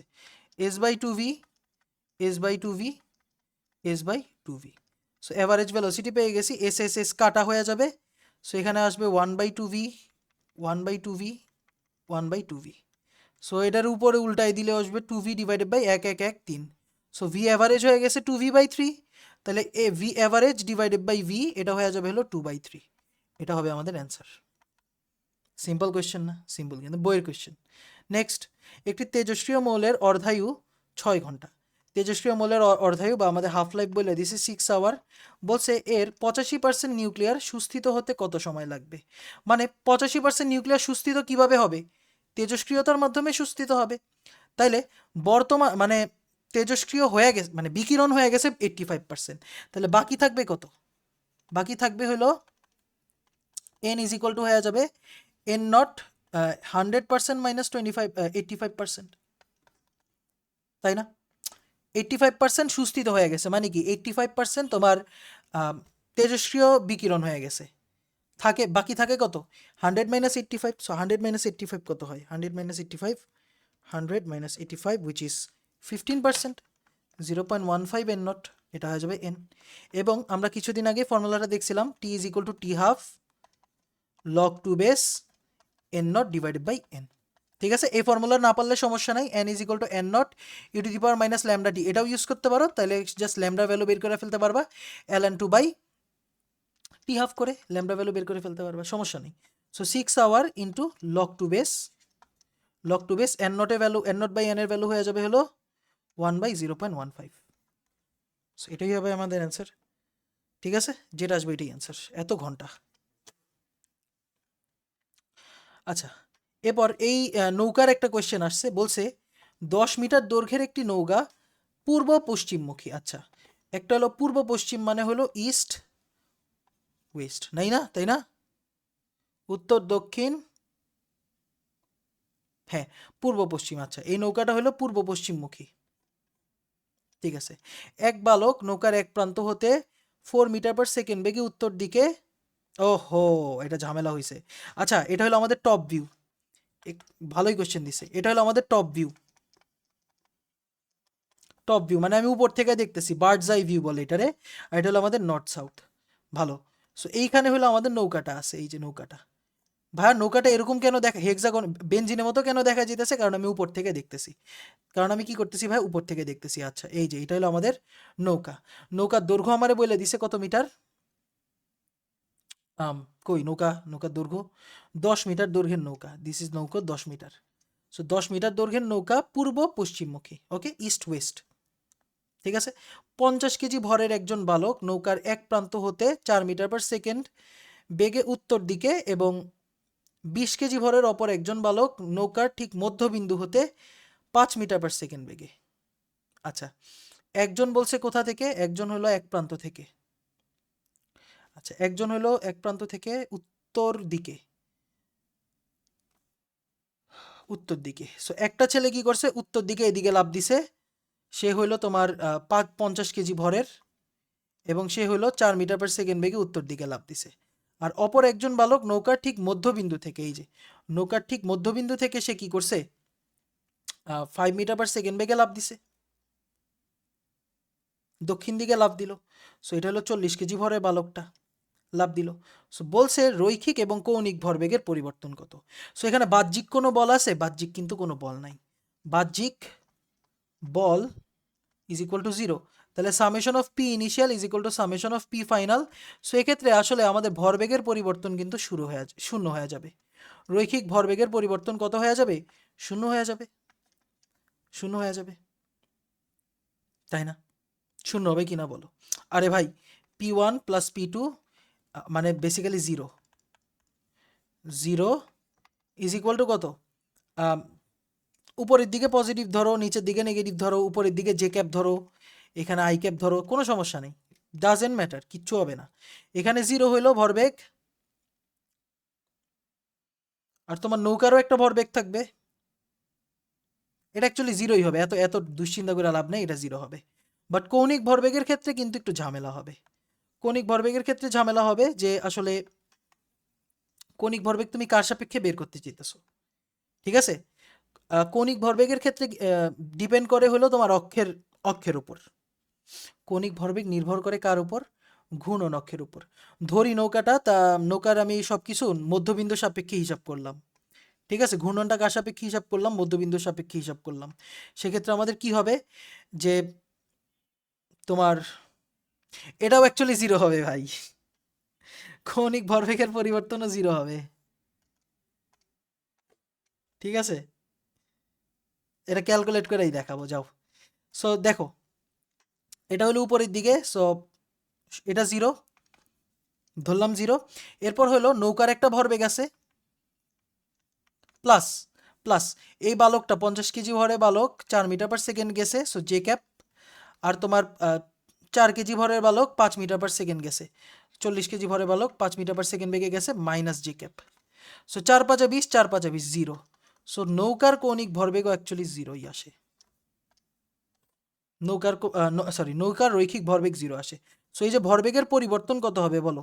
পি নৌকা প্লাস পি বালক প্লাস পি টু বালক মাইনাস 0, হুইচ ইজ 0। এটা হলো তোমার রৈখিক ভরবেগের পরিবর্তন। আর কৌণিক ভরবেগের পরিবর্তন যদি বের করতে চাই, সেক্ষেত্রে ইনিশিয়াল আর ফাইনাল কৌণিক ভরবেগ কত হবে? 0 হবে। So L initial is equal two L final হবে, কারণ বাহ্যিক কোনো টর্ক প্রয়োগ করা হয়নি। ভালো। তো শুরুতে কৌণিক ভরবেগ 0, পরে কৌণিক ভরবেগ কত হবে? পরে পরে কৌণিক ভরবেগ হবে হলো এই যে এই বাচ্চাটা এইদিকে 4 মিটার পার সেকেন্ড বেগে লাফ দিল। সো আমরা জানি যে কৌণিক ভরবেগ হলো আর ক্রস পি, বা আমরা এখানে 90 ডিগ্রি দেখতে পারতেছো, সো আমরা ডাইরেক্ট এমভিআর বলে দিতে পারি। সো 50 হ্যাঁ 50 ইন্টু 4, এটা হলো ক্লকওয়াইজ ইন্টু 5, 50 ইন্টু 4 ইন্টু 5, এটা হলো ক্লকওয়াইজ রোটেশন। নেক্সট নেক্সট এই যে বালকটা, এই ছেলেটা কি? এই ছেলেটার কৌণিক ভরবেগের পরিবর্তন 0 0 0 হবে না? 0, আচ্ছা 0 0 প্লাস এই নৌকারও কৌণিক ভরবেগ আছে আই ওমেগা হবে এর কৌণিক ভরবেগ। সেখান থেকে আমরা বলতে পারবো যে I omega is equal to কত হবে? -4 ইন্টু 5 ইন্টু 50। সো এক্ষেত্রে আমাদের কৌণিক ভরবেগের পরিবর্তন কত হবে? এই 550 into 4 plus 5 plus I omega minus 0, answer আসবে 0ই। সো রৈখিক ভরবেগের পরিবর্তনও 0, কৌণিক ভরবেগের পরিবর্তনও 0, কারণ বাহ্যিক কোনো বল প্রয়োগ করা হয় নাই, বাহ্যিক কোনো টর্ক প্রয়োগ করা হয় নাই। এটা কি চাইছে ওনারাই ভালো জানেন। ওনারাই ভালো জানেন আসলে। এই কোয়েশ্চেনের সমস্যা আছে, বুঝছো? কোয়েশ্চেনের সমস্যা আছে। নেক্সট এই কোয়েশ্চেনটা তুমি পারো, বলো এটা কতবার করছো ভাই? একটা স্প্রিং আছে, স্প্রিংয়ের নিচে আমি কি করছি? 2.5 কেজি ভরে, এই যে 2.5 কেজি একটা ভরে বস্তু রাখছি, ফলে কি হয়েছে? 25 সেন্টিমিটার নিচে প্রসারিত হয়ে গেছে। আচ্ছা, এই বস্তুটিকে ওই অবস্থা থেকে হালকা টেনে ছেড়ে দিলে কম্পাঙ্ক কত হবে? এটা কি বের করতে পারবা না? সো এই যে এটা নর্মালি একটা স্প্রিং ছিল, স্প্রিংয়ের স্প্রিং ধ্রুবক হলো কে, ওর সাথে যখন আমি কি করলাম, একটা 25 সেন্টিমিটার 2.5 কেজি ভরে বস্তু ঝুলাইলাম, তখন ওর আদি অবস্থান থেকে পরিমাণ প্রসারিত হয়ে গেল, তাই না? এই এর ভ্যালু কত বলে দিছে? 25 সেন্টিমিটার।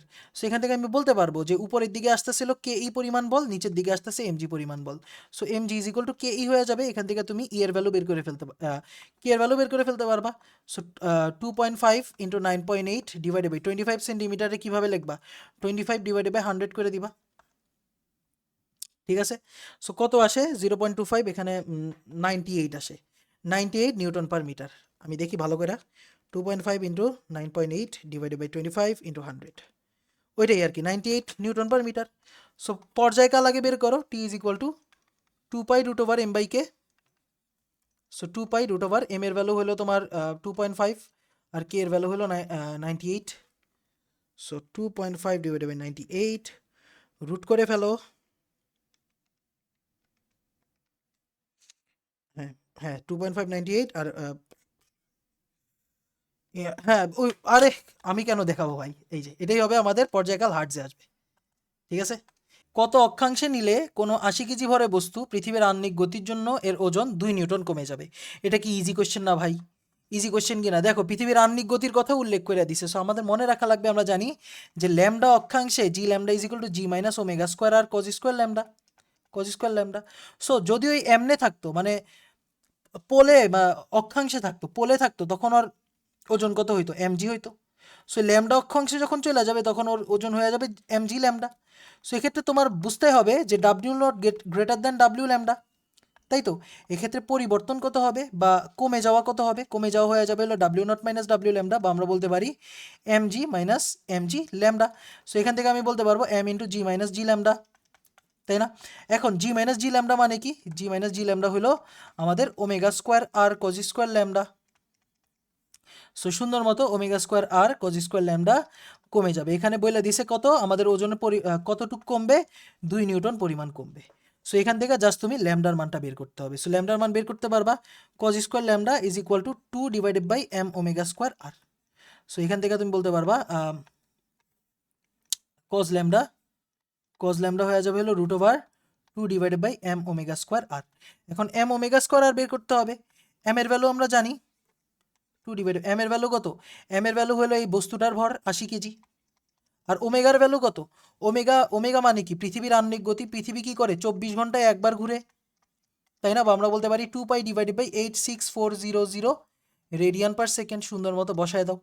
2π/86400, এখানে একটা স্কোয়ার থাকবে। আর কত? পৃথিবীর ব্যাসার্ধ 6.4 × 10⁶। শেষ। জাস্ট সলভ করে ফেলবা। এটা আসবে √2/80 × 2π 2 × 3.1416 divided by 86400 এখানে স্কোয়ার। আর এর ভ্যালু হলো 6.4 10⁶। সো এটা আসলো। এবার এটারে কজ ইনভার্স করে দিব। কজ ইনভার্স করলে আসে হলো আমাদের ল্যামডার ভ্যালু 30 ডিগ্রি, 30.74 ডিগ্রি। অ্যান্সার না মিললে আমাদের বইলো অবশ্যই। আশা করি বুঝতে পারছো, মানে অনুভূতিটা বুঝতে পারছো, তাইলেই হবে। নেক্সট, এটাও ভালো কোয়েশ্চেন। বলছে এম ভরের একটি স্থির বস্তুকে 0.5 মিটার দৈর্ঘ্যের একটি সুতার সাহায্যে ঝুলিয়ে দেওয়া হলো। এই যে এম ভরের একটা স্থির বস্তুকে 0.5 মিটার দৈর্ঘ্যের একটা সুতার সাহায্যে কি করছি? সুতা ঝুলিয়ে দিছি। আচ্ছা, এবার বলছে যে m/5 ভরের একটি বুলেট কত বেগে আঘাত করলে, আচ্ছা ধরি m/5 ভরের একটা বুলেট ইউ বেগে আঘাত করলো। সো ইউ বেগ কত বেগে আঘাত করলে বুলেটটি অর্ধেক বেগে বেরিয়ে যাবে। আচ্ছা, বুলেটটা কি হয়ে যাবে? অর্ধেক বেগে বেরিয়ে যাবে। এই যে এটা হলো আমাদের এম ভরের ইয়াটা, আর বুলেটটা কি হয়েছে? অর্ধেক বেগে বেরিয়ে যাবে। সো আগে যতবার কোয়েশ্চেন আমরা কনসেপ্ট বুকে যত কোয়েশ্চেন সলভ করছি, কোনো কোয়েশ্চেনই কি ছিল যে বুলেট বেরিয়ে যাবে? ছিল না, কিন্তু বলছিল বুলেট ঢুকে থাকবে, এটা ছিল না। বাট বুয়েট কি করছে? একটু টুইস্ট দিছে হালকা, যে বুলেটটা বেরিয়ে যাবে। বুলেটটা কি হবে? অর্ধেক বেগে বেরিয়ে যাবে। সো ইউ বেগে আসছে, u/2 বেগে বের হয়ে গেছে, বেরিয়ে যাবে। এবং এবং বস্তুটি একটি উলম্ব বৃত্তাকার পথে সম্পূর্ণ রূপে ঘুরতে পারবে। সো এই বস্তুটাও কি করবে? একটা উলম্ব বৃত্তাকার পথে ঘুরতে পারবে। সো এক্ষেত্রে ধরি ধাক্কা খাওয়ার পর বস্তুটার বেগ হয়ে গেছে v। ধাক্কা খাওয়ার পর বস্তুটা বেগ কি হয়ে গেছে? ভি হয়ে গেছে। সো এখানে দেখতেই পারতেছো রৈখিক ভরবেগের সংরক্ষণশীলতা। So summation of P initial summation of P final হবে। So summation of P initial কত হবে? m/5u প্লাস এই যে এই বস্তুটার তো জিরোই, প্লাস শেষে কি হবে? Is equal two mv plus m/5 into u/2। So just ভরবেগের সংরক্ষণশীলতা অ্যাপ্লাই করলাম। সো উভয় পক্ষ থেকে দেখো কি কাটা যাবে বলো তো? উভয় পক্ষ থেকে m কাটা যাবে। So u/5 is equal two v plus u/10। So এখান থেকে v এর ভ্যালু হয়ে যাবে u/5 মাইনাস u/10। কত আসে? 1/5 মাইনাস 1/10, u/10ই আসবে। u/10 হয়ে যাবে বেগ। এখন আমরা জানি যে একটা সম্পূর্ণ ঘূর্ণনের জন্য, এটা কিন্তু আমরা পড়ছিলাম ক্লাসে, আমরা করি নাই, যে সম্পূর্ণ ঘূর্ণন সম্পন্ন করার জন্য সর্বনিম্ন বেগ কত বলো তো? v minimum is equal two ছিল √/5gr।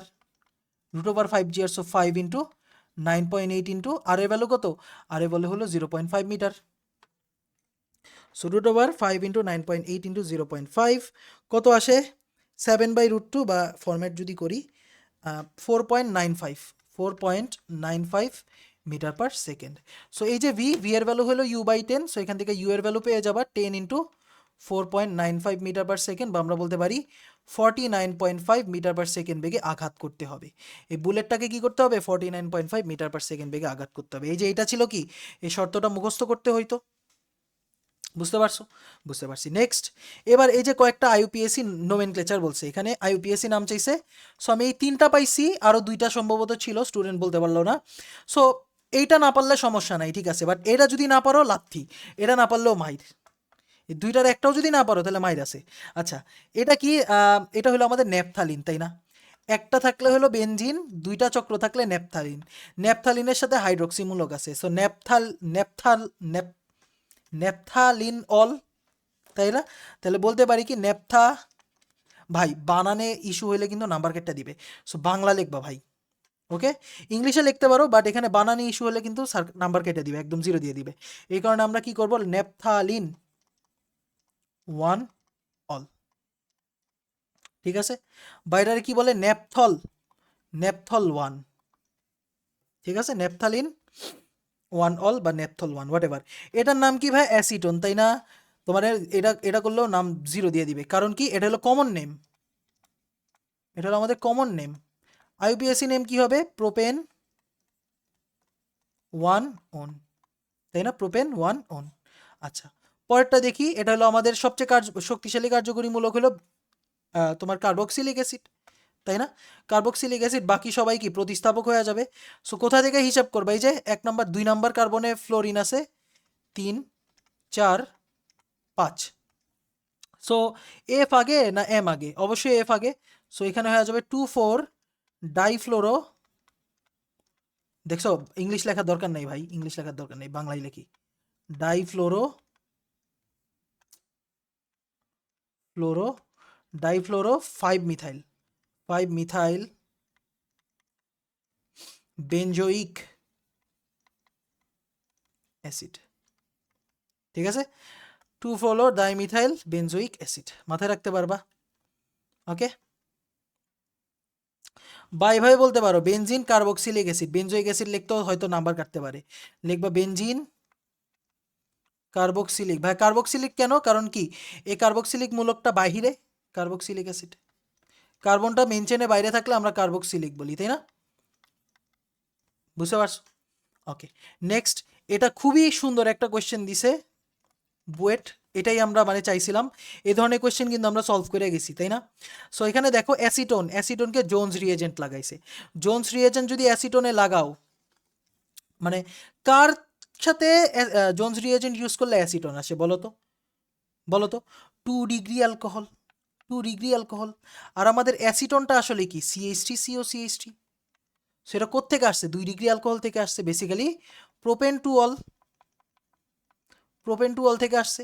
এখন কার সাথে সালফিউরিক অ্যাসিডের উপস্থিতিতে, কার সাথে সালফিউরিক অ্যাসিডের উপস্থিতিতে আদ্র বিশ্লেষণ করলে আমি 2 ডিগ্রি অ্যালকোহল পাই বলো তো?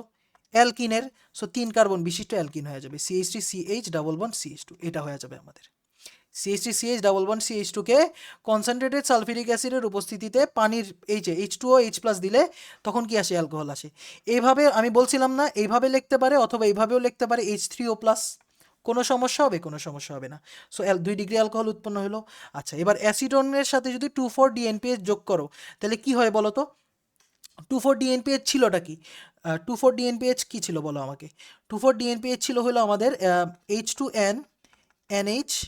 এই যে এটা হলো আমাদের হাইড্রোজেন, হাইড্রোজেনের একটা হাইড্রোজেন সরাই এখানে যদি বেনজিন লাগায় দাও, এটারে বলি কি? Phenyl hydrogen. এবং ফিনাইল হাইড্রোজেনের 2 নাম্বার এবং 4 নাম্বার কার্বনে যখন নাইট্রোমূলক লাগাই দিবা তখন আমরা এটারে বলি 2,4-DNPH, তাই না? 2,4-ডাইনাইট্রোফিনাইল হাইড্রোজেন। সো এর সাথে যদি অ্যাসিটোন যুক্ত করো তাহলে এই যে অক্সিজেনটা এই দুইটা হাইড্রোজেনের সাথে মিলা পানি হয়ে যাবে এবং উৎপন্ন হবে কি আমাদের? CH3 C double bond CH3, এখানে হয়ে যাবে হলো N সিঙ্গেল বন্ড NH, আর এখানে এই 2 নম্বরে নাইট্রো এবং আমাদের 4 নম্বরে নাইট্রো। ঠিক আছে, ইজি। এবার অ্যাসিটোন বা হ্যাঁ অ্যাসিটোনের সাথে যদি তুমি এবার প্রথমে গ্রিগনার্ড বিকারক যোগ করো, গ্রিগনার্ড বিকারক যোগ করো। সো এখানে Mg+CH3- হিসেবে ভাঙবে, সবার আগে নিচে দিয়ে আক্রমণ করবে, এখানে মাইনাস আর এখানে CH3 উৎপন্ন হবে। এরপর সেকেন্ড স্টেপে আমি যদি আদ্র বিশ্লেষণ করি অক্সিজেনের জায়গায় মানে O- জায়গায় হাইড্রোজেন লেগে যাবে, তাই না? এটাই তো আমরা পড়ছিলাম, তাই তো? সো হ্যাঁ, সিম্পলি CH3 C, এই যে O- জায়গায় এখানে হাইড্রোজেন এসে পড়বে, CH3 আসবে, আর নিচে আসবে হলো এই যে মিথাইল প্লাস। প্লাস কি হবে আমাদের? আই গেস মেজর প্রোডাক্ট চাইছে, মাইনরগুলি চাই নাই। প্লাস কি উৎপন্ন হবে বলো তো? এখানে MgOH-Br উৎপন্ন হবে, পড়ছিলাম আমরা এটা, MgOH-Br উৎপন্ন হবে, তাই না? এবার অ্যাসিডনের সাথে এই যে আয়োডিন আর সোডিয়াম হাইড্রোক্সাইডের বিক্রিয়া দিলে কি উৎপন্ন হয়? এটা কি বিক্রিয়া? Iodoform reaction. আয়োডোফর্ম রিয়াকশন কাদের হয়? যাদের আলফা মিথাইল মূলক থাকে, তাই না? তাদের আয়োডোফর্ম হয়। এবং আলফা মিথাইল মূলক থাকলে এই আলফা মিথাইল মূলকটা কিসে কনভার্ট হয়ে যায়? হ্যালোফর্মে কনভার্ট হয়ে যায়, বা এখানে আয়োডিন আছে সো আয়োডোফর্মে কনভার্ট হয়ে যাবে। আর এই যে বাকিটা হলো জারিত হয়ে যাবে CH3COO, সাথে Na উৎপন্ন হবে, আর সাথে কি উৎপন্ন হবে? তোমার H হাইড্রোজেন আয়োডাইড। ঠিক আছে, বুঝতে পারছো বিক্রিয়াটা? এটাই হবে আমাদের অ্যান্সার, এটাই হবে অ্যান্সার। সো আশা করি বুঝতে পারছো সবাই। থ্যাংক ইউ সো মাচ সবাইকে। আসসালামু আলাইকুম।